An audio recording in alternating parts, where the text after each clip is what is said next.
car. I brought mine. Yours.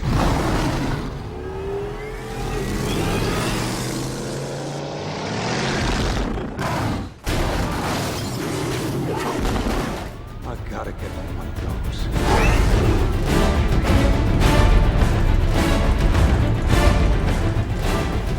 Hey everybody, Spider-Kel back once again for yet another Batman Automobilia review. Number 3, the Tumbler from Batman Begins movie and also Dark Knight. I wasn't sure if I was going to get this one. I really wasn't. I liked this version. I will admit when it first came out I didn't.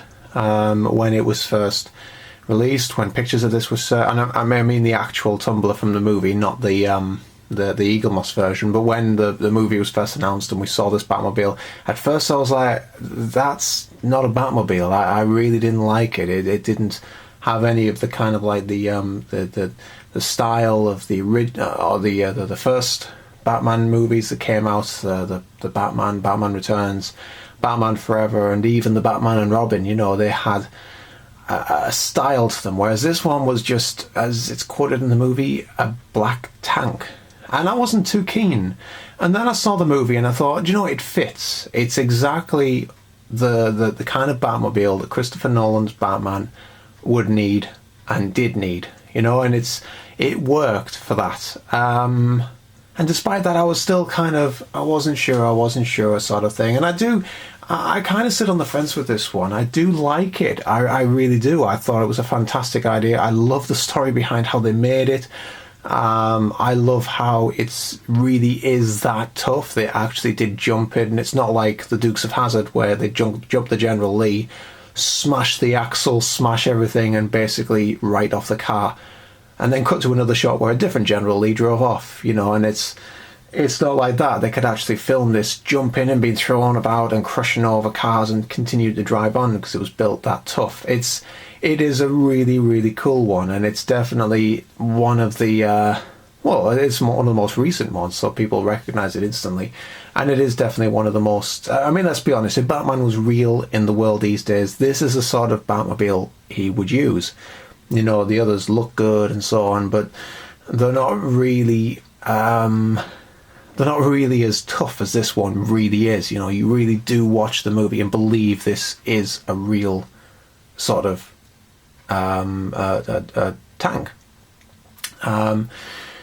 Yeah, so it's on that front, it's really good. It's just the look of it, you know, for an actual Batman car. Is it as good? Yes, no, I suppose it depends on where you sit on the fence for this one. For me, yeah, I like it, but I don't like it. It's weird. I still can't make my mind on whether I like this or not. So yeah, so I wasn't sure if I wanted to get this. But I went out, I looked in my local Smith's, and I saw it and I thought, do you know what? I really do like the model. So I thought, yeah, I'll pick this up. But up until that point, I wasn't sure if I would. So I wasn't even sure if I was going to be bringing this review to you today. But yeah, I do quite like it. But as I said before, I do like the story of how this was built, of how it was scratch built from Mercedes model kits, and how they kind of designed it and went, there you go, Christopher Nolan, what do you think of it? Chris Nolan was like, I love it, build it. And they went, crap, we have to build this thing now. And suddenly realised about this front section here and how it has no axle, and how on earth we're going to get it to steer and to turn and stuff like that, and had to completely redesign this whole front axle and build this from scratch so that it worked as well. And it's brilliant. It's just fantastic. And I love hearing stories about that, how they kind of do something then think, oh, damn it, you know, kind of made a rod for our own back kind of thing. And then they overcome it. And not only do they do it well. So yeah, I really like that story. But looking into the centre pages for a second. And yes, once again, the cutaway is very, very nice. It shows you all of the different aspects, all of the different gadgets that come with the Tumbler, and put into great detail as well. I am very sorry about this tripod. I kind of get any looser than this, unfortunately. But yeah, it's once again I do really like these cutaway pieces, and it shows you what the Tumbler looks like, what all the gadgets are. It's really clever, and I do like these. And it's a really nice one on this. I think I need to invest in a new tripod. I've had this one for years, so it's no wonder it's so creaky. But anyway, never mind. Let's move on to the model itself and see what that's like. And here we have the model itself. And a really nice intricate sort of detail on this. A lot of bits of fins sticking out and a lot of tiny pieces on it, which I will get to once I get this plastic case off. But yeah, looking very nice, and it's a beautiful representation of the Tumbler. The 3D lenticular behind it is, it's nice. It's really nice. I love this one, and I think out of all of them, this is my favorite background. It's just a really nice detail, and it's just really represents kind of like the background of the Gotham City of Batman Begins. The other two are great, there's nothing wrong with it. I just think there's something about this one. It's just a really nice background. It goes nice with this Batmobile. And as a special feature for this, we get a skylight to kind of show the fact he's flying on rooftops, you know? The one thing I will say about this, though, is with this piece, the fact that it's behind the Batmobile, which would make you think the Batmobile has come this way and is speeding along here. So how is this not smashed? You know, that's just the only thing that I would think about this. It's almost, it makes it feel static, if you know what I mean. It's almost like there's no way this can be moving because it would have crushed this, you know, or it could have jumped in from that point and missed it completely. But it's still too, it just doesn't look quite right. I would have possibly preferred to have that at the front, almost as if it's about to be crushed. You know, that's a bit more realistic. A minor nitpick maybe, but it was just something that I noticed. The other thing that I noticed is something pretty much as soon as I picked it up. Every time I look at this, and especially when I brought it home and brought it up against the other two, and I'll just bring the other two in now, and that is just how much smaller it looks. I mean, this is the actual size. I mean, I believe that what Eaglemoss are doing are working within a certain scale, and that each Batmobile is brought down to that scale. So this is how the Batmobiles lined up would look in real life. In recent shots where they've all been driven down the street, one behind the other, you can tell the Tumbler is a much smaller, more compact, tougher Batmobile.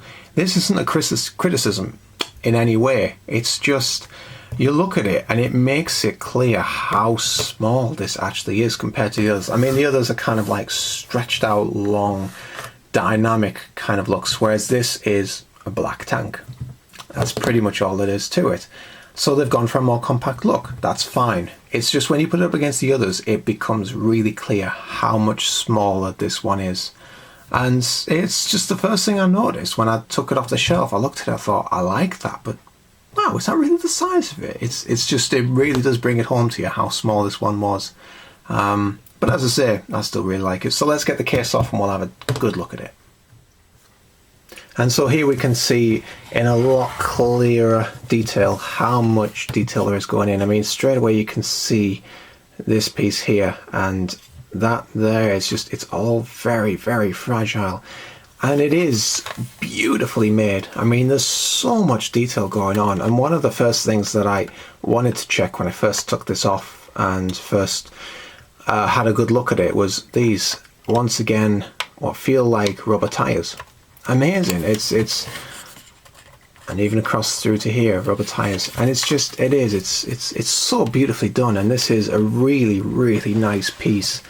And it's been recreated so well. I mean, we have a little bit of a glue sort of smear down here, almost like where they glued it on and it's melted. It's a bit of a shame, but at least this is to the back. This is where the lenticular would go. So it's not really very clear. So I'm quite lucky on that one, I will say. But we have some beautiful die-cast paneling, and the paintwork is, let's see if I can get in a little bit. There we go. Paintwork is very nicely done in all the little details all the way throughout. And what Batmobile would be complete without the afterburner at the back? But even then we have this silver suspension in the back here as well. Just some nice detailing on the tyres, the air pockets at the back, all the fins that almost look like they could move. It's just a really well designed, well put together piece. And as I said at the very beginning, I'm Not a big fan of this one, not a great deal of a fan of this one. It's definitely not one of my favourites, but it's still realistic. It really could happen kind of Batmobile.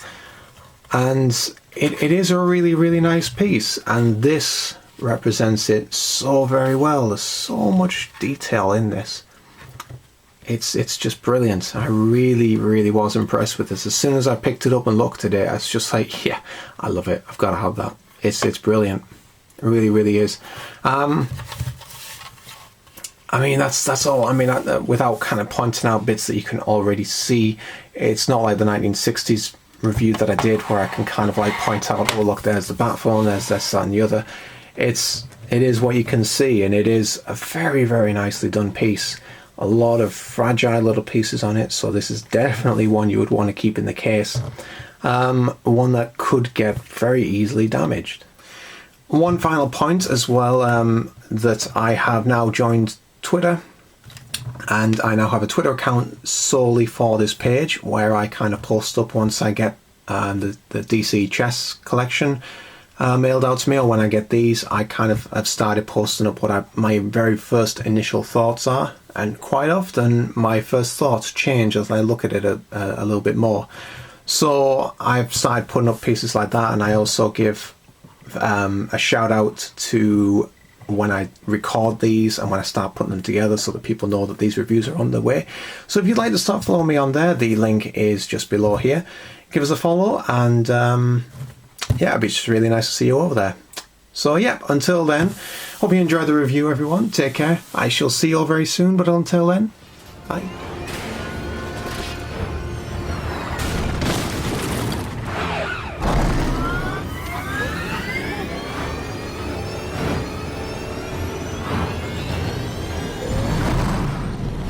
At least tell me what it looks like. Never mind.